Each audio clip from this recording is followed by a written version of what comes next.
I would say if you haven't embraced AI yet, definitely do that, especially with the speed at which everything is moving, especially when like writing is near and dear to your heart. It can be really sad and scary, but to me, this is kind of like the arrival of the internet. The world is still built on the internet. So you're going to need to know how to use these tools to embrace it, but stay in the driver's seat.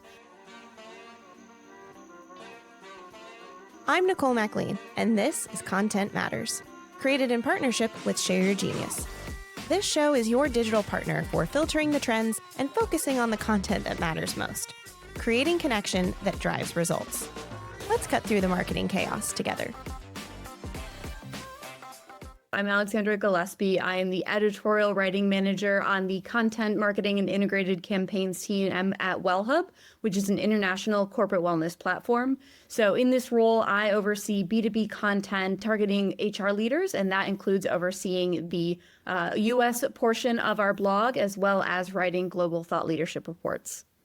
That is quite a title. I think Yes, if anyone needs to if anyone need to warm up, it's a good say it 5 times fast and get your consonants in. But very exciting. So I always like to start, and especially because I know you have such a fun backstory, but can you give us a little insight into kind of how you got started and just your journey that's led you to here? Absolutely. So my journey to marketing ran through journalism. I started broadcast journalism in high school. Actually, I was very lucky to go to a school that had a broadcast journalism program, which led to continuing that in college. And I had an internship at HBO's Last Week Tonight with John Oliver while I was there. I went into nonprofit journalism after I graduated, which led to a role as digital editor in Scuba Diving Magazine, which was a really, really fun chapter. And since then, I've gotten more into freelance journalism and this marketing role at Wellhub, which was a great fit when I was looking for my next step. I wanted to find a place where I felt I could have a positive impact producing long form content. And so the blogs and reports that Wellhub was looking for someone to produce was a great alignment. We've had a lot of folks on the show. I think a lot of people in marketing start in journalism and then find their way to the business side of that. But what do you think are the pieces of journalism that make you more unique, or like find those kind of unique takes in a more content marketing role? Yeah, so I think it's really helpful to come into marketing with a journalism background because you are so focused on how does this information like actually apply to someone's life? How can I make it interesting? How can I make it useful to them, rather than saying like, how can I like show how great our product is? You're really able to take it to that next level of like, how can I show how great our product can help make their life or make it easier? So I think that storytelling lens is really really helpful. And as you know, as a journalist, you're always saying like, how does this help the reader? And that translates really, really well to how does this help the prospect? Yeah, and especially with a lot of discussions around the role of content today and AI search, it's not just writing. You know, a lot of people say don't write for the algorithm, write for the person. And I think that, like you said, it's that storytelling, the narrative, and how is it really going to help? Yeah, for sure. Because if the person on the other side of the screen. Yeah, if you write for the algorithm, maybe you'll win and you'll get on top. But then when someone clicks on your page, if it's not actually written for them, then they're going to bounce pretty quickly. So it doesn't really deliver those long-term results, even if you get a quick hit. Yeah, absolutely. So I feel like I have to ask the super stretching question, but as a scuba diving editorial lead, what lessons can a marketer learn from scuba diving?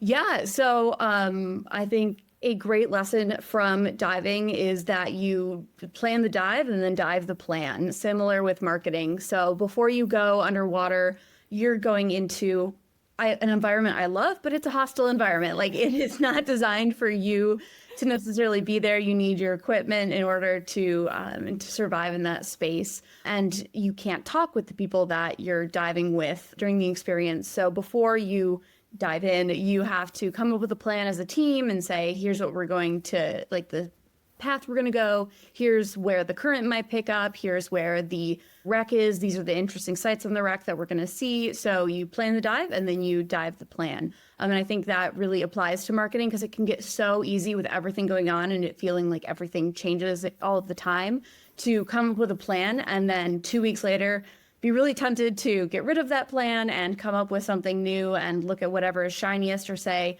oh, we're not showing up in ChatGPT and it's been 2 weeks. We've got to come up with a new plan, but you've really got to give things the time that they need in order to see the results. So definitely plan the marketing and market the plan, at least for a little bit, give it the chance.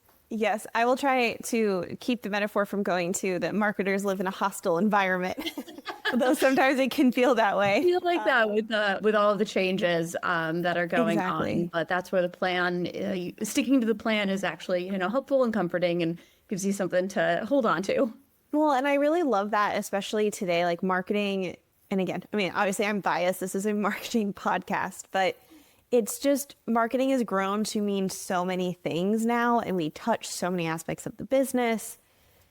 And it can be so easy to get distracted or to feel like there's so much going on that you're either like become paralyzed by that or you're constantly being distracted to the latest and greatest thing. And so I think that's a great reminder to just take the time necessary to actually put a plan in place. And before you pivot from it, maybe pause to say, do I just need to give it a little bit more time? Or do I need to rethink the plan? Mm-hmm. And I think that is also especially helpful to have when you get external requests from other teams or leadership for like assets that maybe aren't actually marketing. They might be a different kind of marketing than your team specializes in. Like what's something we always hold fast to on my team is that we are content marketing, not just content. But that, of course, means something to us, but isn't necessarily intuitive. So in previous roles, I was doing long form journalism, but I was also running the social media channels at Scuba Diving Magazine. Those are very different kinds of content, especially once you get into marketing and with very different goals. So I think when people come in and externally say, oh, could you, just whip together an Instagram post or like an Instagram campaign when your job is really blogs, it's really helpful to be able to pull out that plan and say, hey, these are our goals and this is why we've picked the strategy and the platforms. So it can, I think, also help you rebuff some of those well-intentioned but maybe not so useful suggestions that can often come from the outside. The other thing you said that I'm diving into it, but the communication piece, that when you're diving, you can't speak to other folks. And I'm sure you have your own set of communication hand signals or things that you can. You've got shark, you've got turtle. Yeah, I love that. I'm now going to steal shark on our team and use it as guys, the shark's coming. What are we going to do? But I think that's an also important piece of any team, not just marketing, but having that trust and that planning process too helps keep folks aligned. And I feel like that's where you have that shared vernacular and you have that shared vision so that you can move quickly, or you can kind of throw out a short signal, but like everyone knows what that means and you can still kind of all move together, versus if you never talked about it and all of a sudden someone's just out here and you're like, wait, what does that mean? I don't know. And it can be really distracting. So I think that communication piece, even within a team, like we talk a lot about how to position marketing and externally. And like you were just talking about, content marketing is different than content. But even internally within a team, I think it's so important to have that alignment.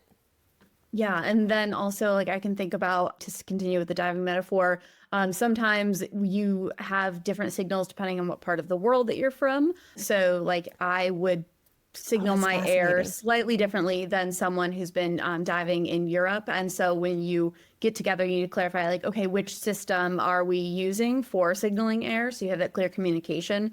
And I think that's a great metaphor for like when you sit down with the sales team in order to trying to show them all of the content you have and the best ways to use it. It's really important to align because you've sort of in your own little worlds. And when you bring them together, you got to make sure you're using a shared vernacular.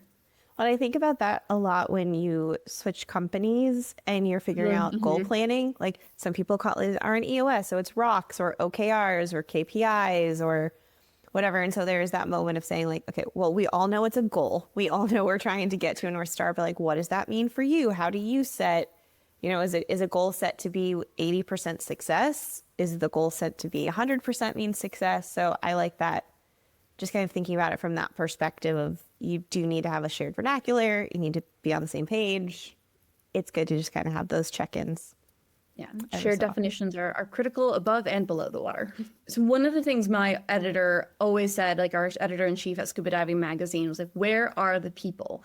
And those always remind us to write about the divers, because it's so easy to write about the mantas or the shipwreck. And even though it is a dive magazine, people always want to hear about people. So my editor was always pushing us, like, where are the divers? What are the stories about the divers, not just the dive sites? And I think that is also a really great reminder when you're writing marketing material. Where are the people? Where are the customers? Not just the product information, which is just like the site information. Yeah, you want to get that in there, but people want to hear about people pretty much all of the time. So when you're writing that material, I think that we're coming from Scuba Diving Magazine, where I was from in a place where we're always saying, where are the people, was really helpful in making that transition as well. So switching gears a little bit, and maybe stepping out of the diving metaphor, but we talked about that need for alignment. And I know right now, especially with whether you call it GEO, AEO, AI search, kind of whatever the term that suits you, it's just becoming a more and more a good holistic marketing strategy is kind of what wins. How are you thinking about that in aligning content to be more holistic, since AI is pulling in, so many other signals in order to determine like what gets shown in a prompt response? For sure. We've got a few things that we're doing. One is definitely leaning into that cross-functional approach. We've got a tool that we're using that is helping us analyze how often Wellhub is showing up in these AI responses. And what we've seen from that is that, yes, a lot of what we're doing is deeply influential when it comes to our thought leadership reports from original surveys and our regional blogs. But, PR and comms and social media are all really important aspects of that GEO experience, because it is looking for all around expertise. And so we're definitely working internally to get that communication faster and more consistent and more streamlined. So we are on the same page across those different marketing channels, because we're all in the marketing department, but we've all got our own teams. So getting that cross-team communication and getting some more shared calendars that we are all consistently updating and looking at is definitely a functional thing that we are doing in order to better operate in the world of GEO. And then as a team, we're also really making sure, I guess, a bit of a pivot in our blog strategy. We've always tried to be comprehensive on topics, but really diving even deeper. We're working on a workplace wellness series right now that's going to be 15 or 20 blogs on different aspects of wellness in the workplace, so that we have that sort of surround sound SEO on what is a really critical topic as a workplace wellness platform. And we're pushing those out over the next couple months. And then instead of just hoping that this is going to rank and this is going to rank, which we do want, SEO is not dead. Good SEO leads to good GEO. So all of these are really helpful for SEO, but also putting them out all at once, making sure that they're interlinked together, is something that we're doing to really show that Wellhub is an expert in workplace wellness, so that we can get selected as the top billing when they're looking for workplace wellness information in these AI platforms. What was that process internally? Like you said, you're all in the same marketing team, so I would hope it was a fairly easy conversation. But was there any sort of discussion to help inform the PR team or the comms team or some of these other department functions of marketing on the importance of their role in AI? And did that spearhead from you? Did that have to spearhead from your leader? Just kind of curious if people are understanding the importance of that more holistic strategy. Yeah, I think there's definitely understanding in the in the marketing department of the importance of this. I think the sort of education has been more on that front, has been more important with other departments and externally, especially we're having to figure out what do success metrics look like, talking about shared definitions, success metrics look like in the new world of GEO, because when it's only SEO, traffic, and traffic, we're still watching it. It still really matters. But the GEO brings in the question like, well, maybe the traffic we're getting is more valuable. So if the traffic does decrease, maybe that isn't as much of a blinking red light as it would have been in the past. And that then needs to be communicated to leaders as they're thinking about what are our OKRs for 2026 and how do we judge success in marketing. So I think within marketing, people are really on board. We've more needed to be like, okay, this team is really heavily using Asana and this team is still using Google Sheets. So like, how do we get get that Google Sheets team onto Asana? So it's been those little more just show them the celebration creatures. Oh yes, right. Those are the little unicorn. I get so happy every time. Same. It's the thing I miss about Asana the most. And so I think within marketing, it's more been those really tactical conversations that we've needed to iron out. But everyone really is coming into those conversations with an understanding that this is important. Yeah, we talk about this a lot in our leadership team. And it's always a balance of we have to make sure we're aligned, like the North Star is aligned, but it always comes down to, okay, but how logistically do we do this? And so it sounds like there's that vision alignment on the marketing team. And now it's just kind of that devil's in the details of logistically, how do we make this work? But I agree. I think it's more of the education for other people of like, especially for PR. I feel like a lot of people don't have either a really old school opinion of what PR is and maybe don't understand where that fits today. So it's like, well, why is marketing spending time on PR? How is that getting me more leads? How is that serving the customer? So even I think some of that external, like what is PR nowadays type thing, and then what is our strategy to get you more leads to help delight the customer?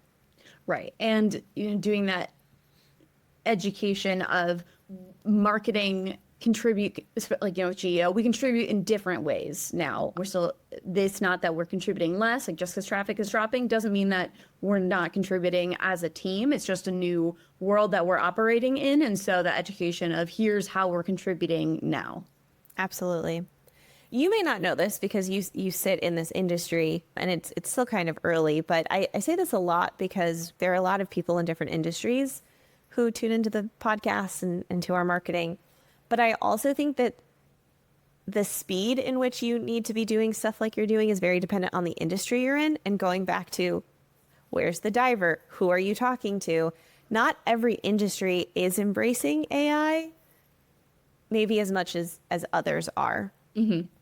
My assumption has actually always used like the fitness, wellness industry as an example of where I think more people are going to AI faster than some other industries just because of the nature. And I think some early examples where people were like, oh, let's go use AI and like tell them what's in your fridge and give me like macro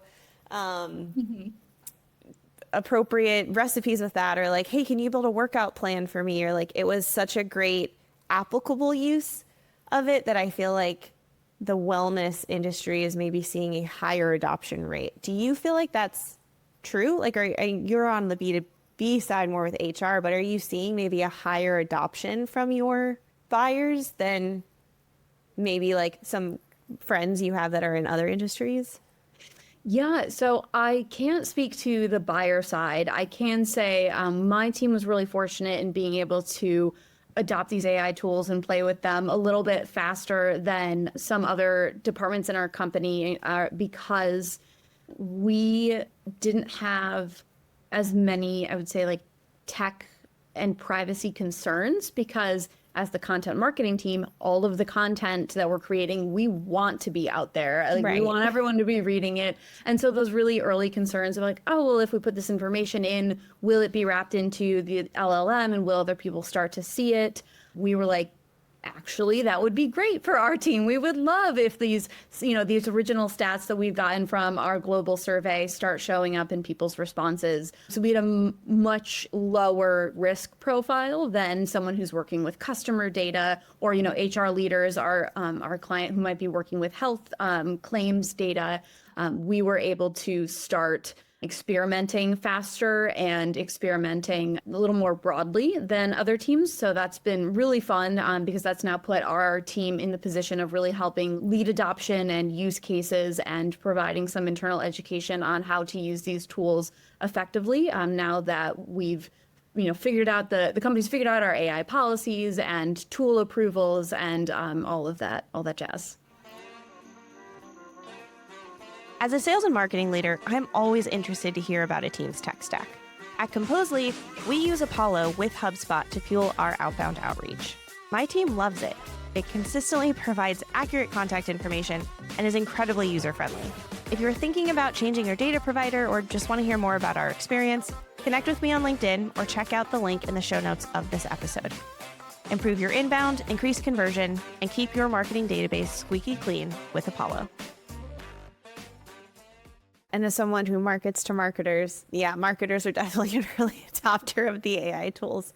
But that makes sense. And I think it's a really cool opportunity for marketing to be at the forefront and then to position themselves as the thought leaders on AI use cases throughout the company. So just a kind of another opportunity in how you position marketing internally. For sure. And I've really found, as someone with a strong writing background, that being a good writer actually really positions you well to be an AI leader within the organization, because using these tools means writing prompts. And the better, more specific, more accurate you can be with your prompting, the better response you're going to get. So if you are a strong writer, these tools can be scary because like, oh no, they can write that is taking away the value I provide. But you can use your writing skills in a different way, especially within marketing, to say, I know how to describe our brand voice in a way that the tool will actually be consistently speaking in our brand voice, or I know to think that I want this to read like a listicle, or I want this to read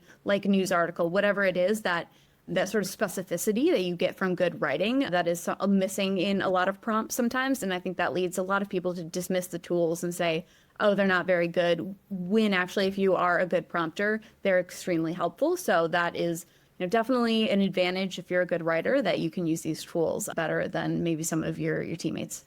Yes, I feel like that's something I hear a lot, because a lot of marketers are not good writers all the time. And even not just marketers, but I think writing is an undervalued skill set. And a lot of times people are like, okay, well, the amount of time it's going to take me to write this prompt, I probably could have just done it myself, which then, to your point, they just get tired of it. They don't want to kind of commit to that training or commit to really like learning the prompt skill, because you just kind of throw it in and hope for the best. And you're like, well, this output kind of stinks. And now I just have to go do it anyways, but I spent 30 minutes wrestling with the robot.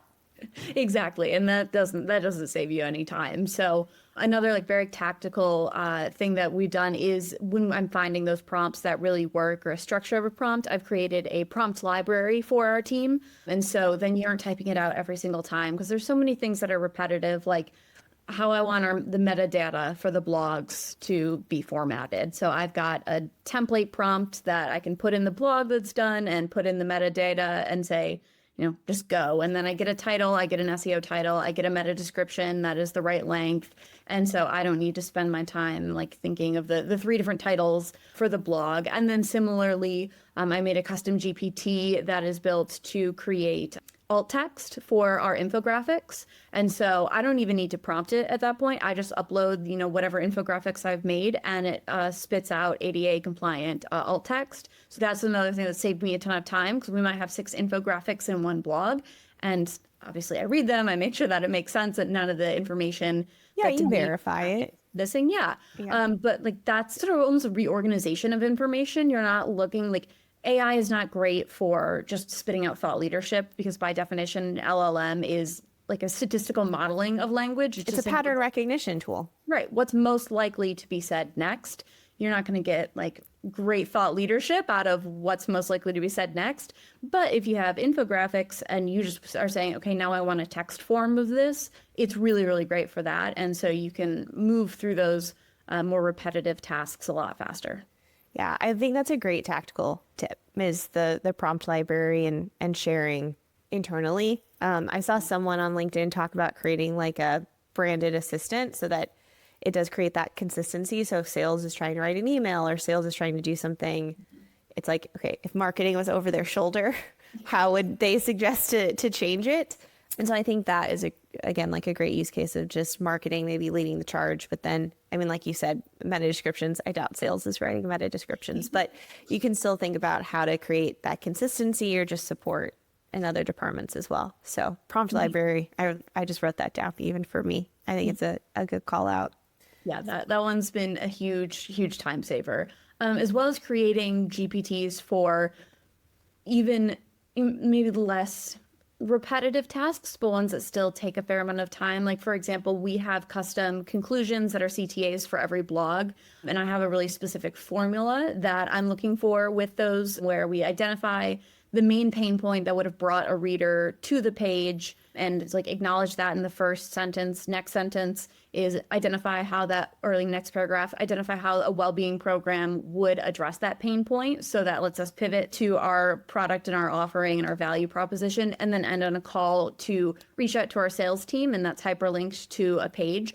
And I've built a GPT that's all that it does. So I drop in a finished blog and it gives me a conclusion. And it used to take me forever to be like, okay, like read the whole blog again and be like, what's the pain point? How do I connect that to a well-being program? How can I make that like a really smooth transition so it doesn't feel too forced? And so I used to spend a lot of time writing these really tailored branded conclusions. And now that's a really fast part of producing blogs in-house. That's another great idea, because as a content writing company, I would say the thing that is the hardest for us, well, I'm not our head of editorial, so they might disagree, but I feel like my conversations with clients, and even just from my experience, I think the hardest thing to nail for another company is a good intro and a good outro, because everyone does kind of have their own opinion. Like, I feel like that is almost the most subjective part of the article. Yeah, those are the hardest parts. Is like, what is something that you as the marketing leader think your buyer, the narrative is going to hook them in the first, 2 sentences, which is really hard to do well. Mm-hmm. And then the outro that doesn't sound like call now and get an extra, the sham wow. Exactly. But, also isn't like, okay, that's the end of the article. Like, those are to me some of the hardest things to really do well. But again, you had to articulate, like you had to know what. Right. So that's the first thing, is that as a marketer, or anyone leading content, you have to understand your vision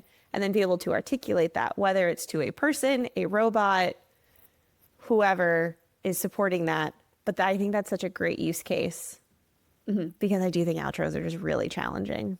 Yeah, I was really happy when AI tools got to the point that I could use them for that. I guess context for Wellhub. Wellhub is a startup that began in Brazil and is now an international company that's headquartered in New York. And so initially, Google thought that our URL was a Brazilian fitness company, and we needed to train it that we were now an international, like B2B HR expert. And so we were going through a really high volume of blogs in order, like we were aiming for 60 a month. We didn't quite get there.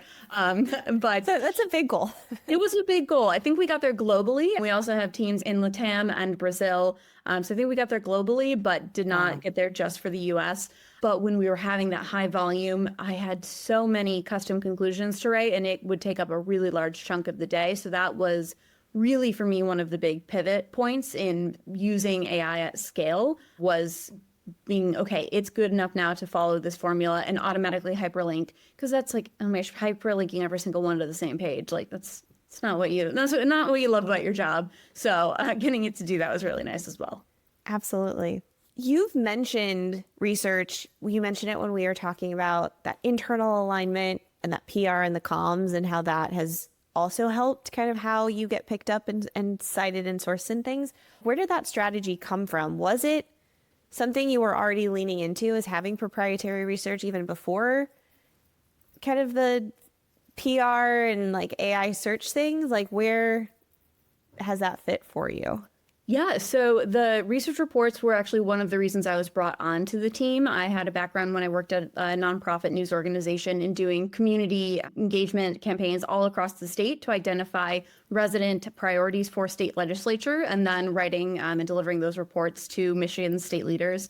And so I had a background in making engaging reports out of just a large pile of data. And so that is one of the reasons I was brought on the team 3 years ago, was to really help flesh out that thought leadership. And I mean, these are huge reports. They're typically about 100 pages at the end of the day, because we've got our global findings, then we break them down regionally. We always have action plans for how HR leaders can actually enact the insights in the report. And so that is a very cross-functional project, because these are deployed in multiple markets, multiple languages. So we're working with PR and localization and social and all sorts of teams. So we have definitely been leaning into that original data and that thought leadership for a few years now, and have been working with all of the teams in order to make these reports have the best splash and create the most leads right off the bat. But we've found revenue marketing and sales and PR are able to use these throughout the year, and they're also really great for blogs to say yeah, we do know this works, not just value proposition statements. And so that was great as all of this GEO came about, because we already had those relationships with departments and ways of working together and RACs and all of those great tools, and we were really used to working together. It's just recently sort of not quite rebranded internally as GEO, but made more intentional as GEO. So I would say one of the fortunate things is, as we've tried to wrap our heads around this, I'm not going to call it shift from SEO, but expansion to also include GEO, is that fortunately, a lot of it is business as usual for us. Our PR team is already out there pitching our reports and working to get executive bylines in publications. So I think the sort of reporting and the cohesion and that real intentionality is upped, but we already had a lot of those systems in place to really activate as this shift came around. Yeah. To bring us full circle to the diving metaphor, you already had the plan, you kind of knew what, you had that muscle built, you knew what that was going to look like, and now you can just kind of dig in even further and leverage that. Well, more of an enhancement than a full of the strategy rather than a fully new strategy. But which I imagine has to be a huge competitive differentiator in not just having it, but the fact that you have the structures in place already, while other folks maybe are trying to build it and catch up to that. Yeah, for sure. If you don't have those internal relationships where content marketing is making all of this content and PR isn't necessarily used to putting it out there and pitching that takes time to build those new workflows and those new relationships. And I will say, to call back to a question earlier, working in journalism has actually been incredibly helpful with collaborating with PR. So I also work as a freelance journalist outside of Wellhub. So I am pitching editors to try and land stories. So when I am in these planning meetings for the reports, I'm able to say, as we're trying to figure out, because our 2 reports are that we've done every year for 3 years now, are work-life wellness, which is all about employee well-being and what they're looking for. And then return and well-being is about the financial impacts of well-being programs. So we have to differentiate them every year. We can't just ask the exact same questions. We need a fresh story and fresh angle. And so as we're planning those, I'm able to sit there and put on my journalist hat and say, I think that's really good for the company, but a good message. But PR is not going to be able to land that. That's too close to home. And so that makes their job much easier down the line, because they have been thought of as a stakeholder in this report from the beginning. Obviously, sales and our customers are number one, but we do consider news coverage as one of our core goals with these reports. And so it's really helpful having that background and still living that pitching life, that when PR isn't in the meetings, I can still represent their perspective, and then makes it way easier for them to actually reach those coverage goals. Yeah, which just goes back to that alignment of going together, which is great. This has been amazing. I love so many tactical tips this episode, which is so helpful. Just any kind of final advice that you would leave for folks right now as we're heading into, the back half of 2025 and trying to stay nimble into the ever evolving AI world? Yes, I would say if you haven't embraced AI yet, definitely do that, especially with the speed at which everything is moving, especially when writing is near and dear to your heart. It can be really sad and scary, but to me, this is kind of like the arrival of the internet. Like, even if you refuse to get on the internet, back in the day, the internet still arrived. The world is still built on the internet. So you're going to need to know how to use these tools going forward. So embrace it, but stay in the driver's seat. I'd say you can have it execute your strategy, but don't have it create your strategy. As we said earlier, like, these are predictive algorithms. What they're looking at is, what are people most likely to say? So you're not going to end up with something novel or nimble or like really attuned to the moment if you're using an LLM that was trained on the world 2 years ago. So you really need to tell it what strategy you want it to help you execute. And the nice thing is, now the execution is faster with these tools, you can spend more time on strategy and really refining it to align with that strategy. But I definitely see out in the world, you can see when someone on their LinkedIn posts or their blogs or whatever has let AI take the driver's seat rather than just having a strategy and using it as an execution tool. So embrace it, but don't let it lead you. Thanks for listening to this episode of Content Matters, created in partnership with Share Your Genius. If you like the show, please subscribe, leave a review, and share with a friend. Otherwise, you can find all the resources you need to stay connected with us in the show notes. Till next time.